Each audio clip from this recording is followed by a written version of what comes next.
بسم اللہ الرحمن الرحیم۔ جماعت نہم، جیسا کہ ہم اپنے پہلے لیکچر میں پڑھ چکے ہیں کہ مرزا فرحت اللہ بیگ جو ہے انہوں نے طنز و مزاح کی دنیا میں ایک الگ ہی نام قائم کیا ہے۔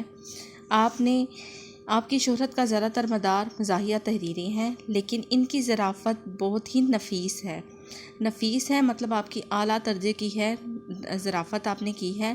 ان کے مزاحیہ مضامین کہکوں کا موقع تو مل جاتا ہے، لیکن پڑھنے والے ساتھ ساتھ لطف اندوز ضرور ہوتے ہیں۔ آپ نے اعلیٰ قسم کی مزاح نگاری کی ہے، اور یہاں پہ بھی آپ نے جو سلیبس میں سبق امتحان شامل کیا ہے اس میں بھی آپ نے ہلکے پھلکے طنز و مزاح کے ساتھ طلباء کو سبق دیا ہوا ہے۔ جیسا کہ مصنف جو شخص ہے جس کے بارے میں مصنف مرزا فرحت اللہ بیگ نے لکھا ہے کہ وہ امتحان میں حصہ تو ضرور لیتا ہے، اس میں داخلے کے لیے وہ اپلائی کرتا ہے، لا کلاسز میں جاتا نہیں، محنت نہیں کرتا، آخر کار کیا ہوتا ہے کہ امتحان کا دن جو ہے وہ قریب آ جاتا ہے۔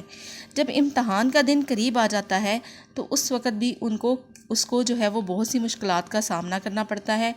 اس کو یہ سمجھ نہیں آتی کہ یہ پرچہ کس مضمون کا ہے، یہاں تک کہ وہ پرچے کا مضمون کے بارے میں کچھ بھی نہیں جانتا۔ اس کے والد صاحب اس کی دل جوئی کرتے رہتے ہیں کہ بیٹا تم رات کو پڑھتے رہتے ہو، حالانکہ وہ رات کو پڑھتا نہیں ہے۔ کیا ہوتا ہے، کمرہ بند ہوتا ہے، صرف لائٹ آن ہونے کی وجہ سے سب کو یہی معلوم ہوتا ہے کہ وہ پڑھ رہا ہے۔ آگے سے ہم ریڈنگ سٹارٹ کرتے ہیں۔ لیکن مصیبت یہ آن پڑی مطلب مصیبت کا یہ وقت آیا کہ والد صاحب روز 11 بجے سے آ جاتے اور نیچے صحن میں بیٹھے رہتے۔ اب میں جلدی باہر آ جاتا تو جو روب کہتے ہیں دبدبے کو، جو 2 سال کے عرصے میں قائم کیا تھا وہ سب ہوا ہو جاتا مطلب ختم ہو جاتا۔ اس لیے قہر درویش بر جانے درویش، یہاں پہ وہ ضرب المثل کا سہارا لیتے ہوئے بڑے اچھے طریقے سے بات سمجھا رہے ہیں کہ اس کو اپنا غصہ جو ہے اپنے آپ پر ہی نکالا جا سکتا تھا۔ آخری وقت تک امتحان کے کمرے میں بیٹھا رہتا، اور جب نیچے اترتا تو والد صاحب سے پرچے کی سختی کی ضرور شکایت کرتا۔ یہ بھی میری تشفی کے لیے ممتحن مطلب امتحان لینے والے، تشفی کہتے ہیں تسلی کو بہت کچھ برا بلا کہتے، لیکن ان کو یہ خیال ہو گیا کہ کچھ بھی ہی کیوں نہ ہو میرا بیٹا کامیاب ضرور ہوگا۔ امتحان ختم ہوا اور امید نمبر 1 اور 2 کا خون ہو گیا۔ اب ممتحنوں کے پاس جو یعنی کہ پیپر چیک کرنے والے ہیں، پیپر لینے والے ہیں، کوشش کی سوجی مطلب منصوبہ بنانا، پلان بنانا۔ والد صاحب ایک زبردست چٹھی کہتے ہیں خط کو، سفارش کی لے کر ایک صاحب کے یہاں پہنچے۔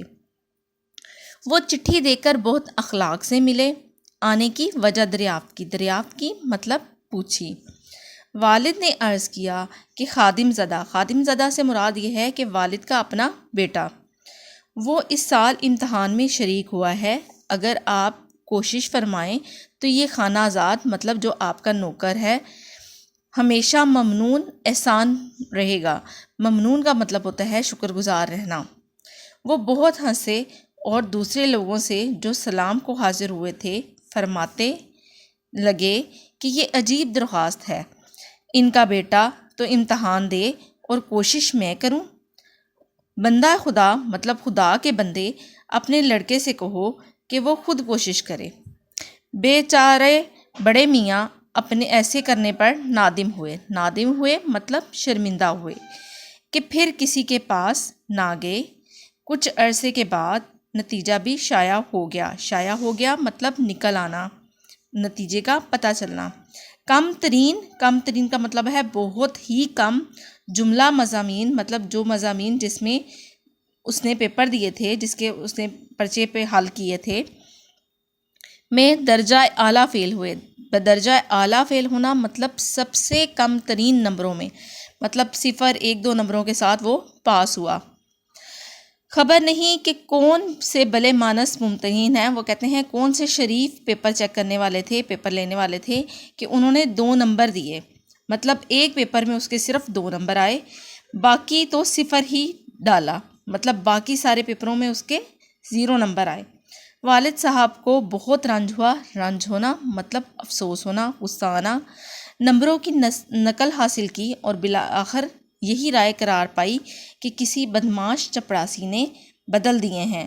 مطلب یہاں پہ جو ہے وہ والد صاحب کو یہ بتا رہا ہے کہ میرے پیپر جو ہیں وہ کسی کے ساتھ بدلے گئے ہیں، میں نے اتنا کم بھی نہیں لکھا کہ میرا نمبر جو ہے وہ 0 آئے یا 1 آئے، ورنہ ممکن تھا کہ برابر 3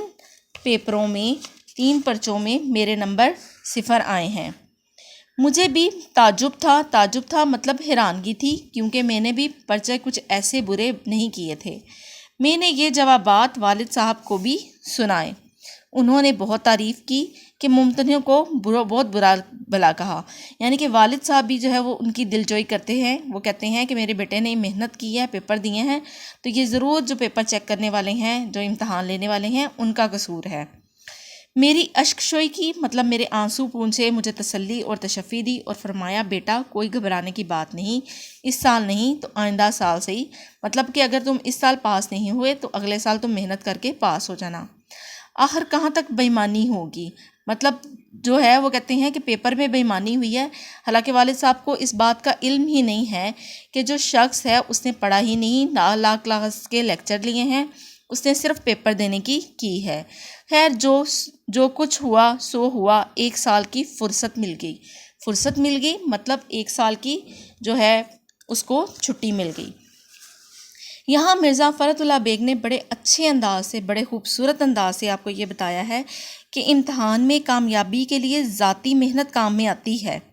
اگر محنت سے امتحان کی تیاری نہ کی جائے تو علم میں کامیابی کی ناجائز ذرائع جو ہیں وہ ہم استعمال کریں تو وہ ہمارے کام بھی نہیں آتے اور ہمیں شرمندگی کے سوا کچھ حاصل نہیں ہوتا۔ اپنی طور پر ہمیں دوسروں کو دھوکہ نہیں دینا چاہیے۔ مطلب وہ اپنے والدین کو دھوکہ دے رہا تھا کہ میں پڑھا ہوں، لیکن ایسا نہیں ہوتا، وہ پڑھتا نہیں ہے، وہ صرف پیپر دینے کے لیے ہی جاتا ہے اور خالی پیپر دے کے آتا ہے، اور پیپر میں بھی وہ صرف اپنے پاس سے ہی پیپر لکھتا ہے، حتیٰ کہ اسے اس چیز کا اندازہ نہیں ہوتا کہ پیپر جو ہے وہ قانون کے کس مضمون کا ہے۔ مضمون کے بارے میں بھی وہ پیپر والے بندے سے جو نگران ہوتا ہے اس سے پوچھتا ہے، کبھی گارڈ سے پوچھتا ہے۔ تو یہ بات انتہائی غلط ہے کہ ہم ناجائز ذرائع استعمال کریں۔ اب دیکھیں کہ اس نے ناجائز ذرائع استعمال کیے تو اس سے اس کو شرمندگی کا سامنا کرنا پڑا، نہ صرف اس کو بلکہ اس کے والد صاحب کو بھی، جو سفارش لے کے دوسرے بندے کے پاس گئے کہ کسی نہ کسی طریقے سے میرے بیٹے کو پاس کر دیا جائے۔ تو یہ بات جو ہے وہ بہت زیادہ غلط ہے۔ ہمیں ہر وقت کوشش کرنی چاہیے کہ ہم جس چیز کی بھی تیاری کریں، جس امتحان کی بھی تیاری کریں، اس کو پوری محنت اور لگن کے ساتھ کریں۔